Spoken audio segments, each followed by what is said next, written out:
안녕하세요.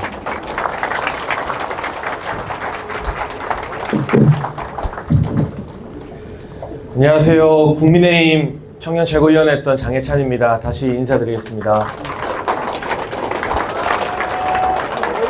안녕하세요. 네. 제가 사실 서울에서 차를 한 5시간 정도 타고 왔는데요. 대구에 이렇게 많은 분들이 모여 계실 거라고는 상상을 하지 못했습니다. 근데 이렇게 많은 분들이 함께 계신 모습만 봐도 가슴이 찡하고 좀 다시 힘을 내야겠다, 용기를 내야겠다라는 마음이 드는 것 같습니다. 제가 오늘 강의 시간도 많이 지나고 해서 짧게 할 건데요. 강의라기보다는 이야기인데, 윤석열 정부가 어떤 보수의 가치를 지키고 있는지 말씀드리기 전에 오늘 이 자리에 오니까 이분들에 대해서 제가 이야기를 안 할 수가 없어요. 먼저 박근혜 전 대통령께서 가장 어려울 때 곁을 지켰던 도태우 변호사님이 있고, 또 우리 동양대 최성해 총장님은 사사로운 인연이 아니라 진실을 지키다가 참 많은 고초를 겪으셨죠. 또 우리 이래진 대표님, 서해 피살 공무원의 유족인 이래진 대표님 같은 경우도 지난 정부부터 그 억울한 동생의 죽음의 진실을 알리기 위해서 정말 한국뿐만이 아니라 세계를 누비며 목이 터져라 싸우고 있습니다. 또 우리 홍석준 의원님 같은 경우는 과방위에서 민주당이 방송 장악한 그 뿌리 깊은 적폐가 저희가 정권 교체했다고 바로 안 뽑히더라고요. 아직도 MBC나 JTBC나 하는 꼬라지들을 보고 있으면 가관이잖아요. 그리고 과방위에서 가장 열심히 싸웠던 홍석준 의원님도 계시고, 이 자리에 없지만 저와 총선 기간 내내 함께했던 이재명, 김혜경의 그 경기도 법인카드를 제보한 공익제보자 조명현 씨도 있고, 저도 나름 윤석열 정부가 어려울 때 방송에서 온갖 정말 험한 꼴 보면서 열심히 싸웠는데, 한편으로는 이런 생각이 들어요. 왜 이렇게 열심히 싸우고 고생하고 진실을 알리기 위해서 몸을 내던진 사람들은 이렇게 어려움에 처해 있고, 대선 때 정권 교체할 때 이 정부가 어려울 때 쌀 한 톨 보탠 적 없는 사람들은 떵떵거리면서 뭐가 되겠다 나서고 있고, 민주당을 보면 그 사법 리스크를 주렁주렁 달고 있는 이재명이 여전히 득세하고, 이재명을 아버지로 추앙하는 사람들이 최고위원하고 국회의원하고, 심지어 조국도 자기 당을 만들어서 국회의원을 하고 당대표를 한 번 더 한다고 해요.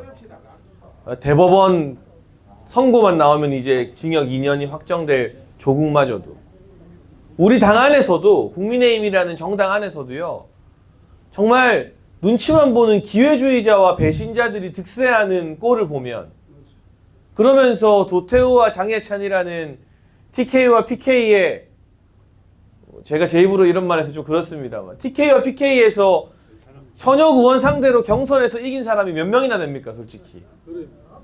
그 도태우와 장해찬을 말도 안 되는 이유로 날려버리고 이 기회주의와 배신자들이 득세하고 과방위에서 죽어라 싸웠던 홍석준 의원에게 경선 기회도 안 주면 앞으로 누가 과방위에 가서 민주당의 저 최민희니 뭐니 하는 사람들이랑 싸우겠습니까? 제가 얼마 전에 충격적인 뉴스를 기사로 봤어요. 지금 국민의힘의 22대 의원들이 가장 기피하는 상임위가 과방위라고 합니다.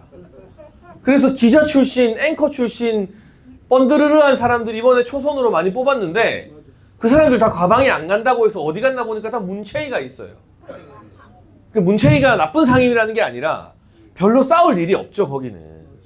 문화예술, 체육, 관광 이야기 하니까 피 터지게 민주당이랑 싸울 일이 없죠. 과방위는 과학기술도 정말 중요한 이슈고 하지만 방송 문제가 걸려있기 때문에 죽어라 싸우는 곳이고, 과방위 의원들이 뒤에서 든든하게 받쳐줘야 저처럼 방송에 나가는 사람들이 방송국 눈치 안 보고 편하게 할 말을 할 수 있거든요. 근데 그 과방위 진지가 초토화돼서 국민의힘 의원들이 기피한다 해서 기껏 뽑아놓은 TV조선이다, 채널A다 이 출신들이 다 과방위 안 가고 문체위가 있어요. 이게 지금 약해 빠진 국민의힘의 현 시점의 모습입니다, 여러분.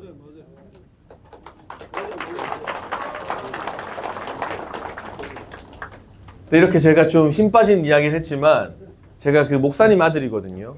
그래서 남들보다는 성경책을 조금 더 읽는 편이긴 한데 지금 이 불의한 자들이 득세하는 것 같아도 민주당의 이재명이나 조국혁신당의 조국이나 이런 사람들이 잠시 잠깐 득세하는 것 같고 우리 보수와 국민의힘에서도 제가 앞서 언급한 정말 못 빠지게 고생한 사람들은 힘든 처지고 기회주의자들과 배신자들이 당대표도 되고 뭐 최고위원도 하고 득세할 것 같아도 저는 결국에는 역사의 흐름대로 불의가 패망하고 정의가 다시 승리할 거라고 생각합니다. 그 길에 여기 대구에 가득 채워주신 여러분들께서 함께 해주셔야만 도태우 변호사나 제가 또 최성해 총장님이나 우리 홍석준 의원님이나 이대진 대표님 같은 사람이 쓰러지지 않고 버틸 수 있습니다. 솔직히 하루에도 몇 번씩 이제 저는 정치도 안 하고 싶고 방송도 안 나가고 싶고 아무것도 안 하고 싶거든요. 솔직히 그냥 제가 그래도 젊은 나이에 사회 경험 많이 했으니까 어디 기업에 가거나 이런 돈 버는 일 막 하고 싶은 생각이 하루에도 막 수십 번씩 들어요. 가족들 보기도 미안하고. 아까 입구에 우리 도태우 변호사님 사모님 계셨는데 어떤 마음일까 생각하면 제가 괜히 마음이 찡해지고. 그런데 이 대구에 이렇게 모여 계시는 분들 때문에 한 번 더 힘을 내서 아닌 건 아니다라고 말하고 저희가 목소리를 낼 수 있는 겁니다. 계속 함께 해주시겠습니까?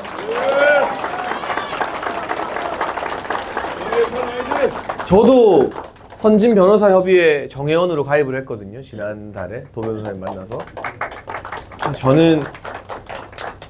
저도 후원 얼마 안 합니다. 네, 선거 때 돈 거하게 다 날려가지고. 네.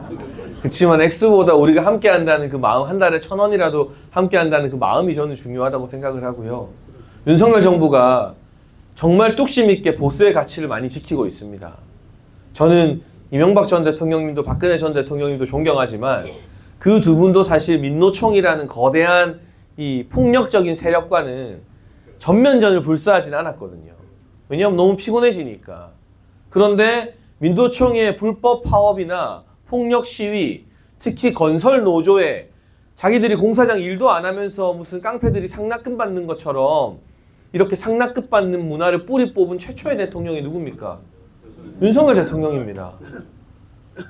윤석열 대통령이 공무원 할 때 여러 수사를 한 것에 대해서 우리가 뭐 다양한 평가를 할 수 있지만 적어도 대통령에 취임하고 나서 민주노총이라는 대한민국의 자유민주주의와 보수의 가치를 뿌리채 흔드는 세력을 가장 코너로 몰아놓은 대통령이 윤석열 대통령이라는 데는 동의하시죠?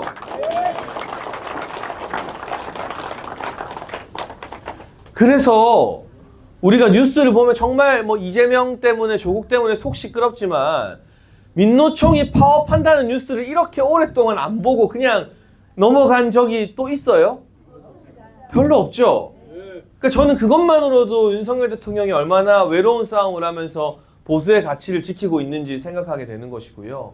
그 외에도 지금 말이 많은 의료개혁이나 앞으로 들어가야 될 연금개혁 이런 것들이 결국 성과를 보고 나면 지금 당장의 지지율이나 인기는 조금 떨어지더라도 후대에 바로 다음 정권만 돼도 아 윤석열 정부는 꼭 해야 될 일을 한 정부다라고 기억될 겁니다.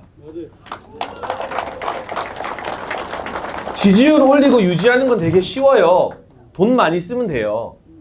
여기 계신 분들 통장에 한 달에 한 20만 원, 30만 원 재난지원금이다, 뭐 긴급경제지원금이다, 이재명이 25만 원씩 주자고 하잖아요. 저도 옛날 코로나 때 받았는데 아 이거 아닌 것 같은데 하면서도 기분이 나쁘진 않더라고요.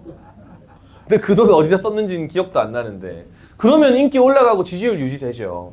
근데 그러면 나라가 망하고 저희 세대와 저보다 어린 미래 세대가 가난한 나라에서 살아야 되는 거잖아요.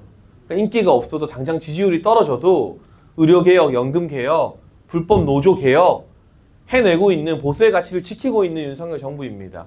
그런데 이 정부의 힘이 되어주기 위해서 혼자 외로운 길 가는 윤석열 대통령 힘이 되어주기 위해서 제가 최고위원도 했지만 국민의힘이라는 울타리는 너무 낡고 약합니다.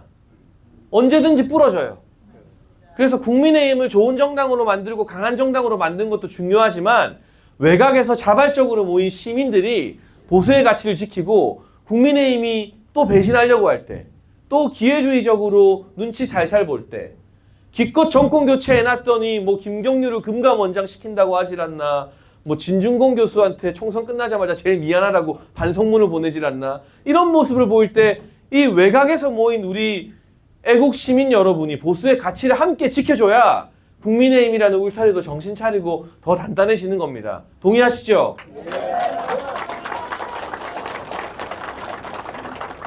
여러분, 이 대구가 참 점잖은 도시잖아요. 그런데 우리가 다 같이 싸우는 동지의 마음으로, 투사의 마음으로 윤석열 정부가 지키고 있는 보수의 가치를 같이 지켜줄 전사들을 여러분이 지켜주셔야 됩니다. 도태우 변호사에게 일어났던 일 같은 일이 반복된다면 여기 계신 수백 명이 버스 타고 서울에 있는 국민의힘 중앙당사 쳐들어가야 돼요. 사실은 홍석준 의원에게 경선 기회도 안 준 일이 반복될 때 여기 계신 수백 명이 그냥 대구시장을 점거해버려야 되는 거예요. 우리 이래진 대표님이 만나달라고 전화하고 문자에도 답장 한 번 안 하고 일십했다는 분이 있습니다. 제가 민감한 시기니까 그분이 누군지는 말 안 할게요. 일십 참 잘하는 분인가 봐요. 영부인 문자도 일십하고, 근데 이래진 대표님 문자도 일십하고. 그런 일이 알려지면 그 사람이 있는데 찾아가서 항의해야 되는 거예요. 우리가 행동을 하고 함께 조직되어서 모여있고 보수를 지키기 위해, 윤석열 정부를 지키기 위해 우리가 일전을 불사한다는 각오를 보여줘야만 기득권자들이, 권력을 가진 자들이 배신하지 않고 기회주의적으로 처신하지 않고 우리의 눈치를, 대구의 눈치를, 보수 시민들의 눈치를 보게 될 겁니다. 그래서 윤석열 정부가 힘겹게 지키고 있는 보수의 가치를 함께 지키는 것은 저의 몫이나 도태우 변호사님만의 몫이 아니라 여기 계신 여러분들이 힘을 주실 때 그게 가능한 우리 모두의 몫이다라는 말씀을 드리고 싶습니다. 저는 여기까지 하겠습니다. 감사합니다.